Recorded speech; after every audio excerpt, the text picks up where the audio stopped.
आज चाहिँ हामी कोइलो चुलो बनाउँदैछौँ साथीहरू। त्यो दिमाग चाहिँ कोइलो चुलो बनाउने हो। कोइलो चुलो कसरी बनाउँछन् आज म तपाईँलाई सिकाउँछु। सबैभन्दा पहिले एउटा ढुङ्गो लिने, आफूलाई कत्रो कोइलो चुलो बनाउनु पर्छ त्यो अनुसारले। त्यस पछाडि सारो माटो मुस्नी, खसीको भुत्ला पनि हाल्नुपर्छ। खसीको भुत्ला हालेपछि चाहिँ चुलो एकदम बलियो हुन्छ। अनि माटाको डल्ला बनाउँदै त्यो पानीमा चोप्दै गिलो गिलो बनाउँदै ट्याप्प राख्ने। आफ्नो चुलाको दुलो कत्रो बनाउने हो त्यो अनुसार एउटा गिलास राख्ने। साइडमा एक कचौरो पानी पनि राख्ने। रड राखिसकेपछि माथिबाट 2-3 लेप अरू थप्नु पर्ने हुन्छ। रड राखिसकेपछि फेरि त्यहाँ माथिबाट 1-2 लेप राख्नु पर्ने हुन्छ। त्यस पछाडि आफूले पकाउने गरेको भाँडो ल्याएर एकपल्ट नाप्नु पर्ने हुन्छ आफूलाई कत्रो चाहिन्छ भनेर।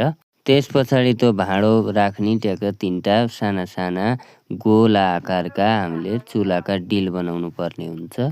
त्यो डिल बनाइसकेपछि चाहिँ हाम्रो लगभग चुलो रेडी हुन्छ साथीहरू। देख्न सक्नुहुन्छ कोइलो चुलो यस्तो गरी बनाइन्छ। आजको लागि यति नै, धन्यवाद।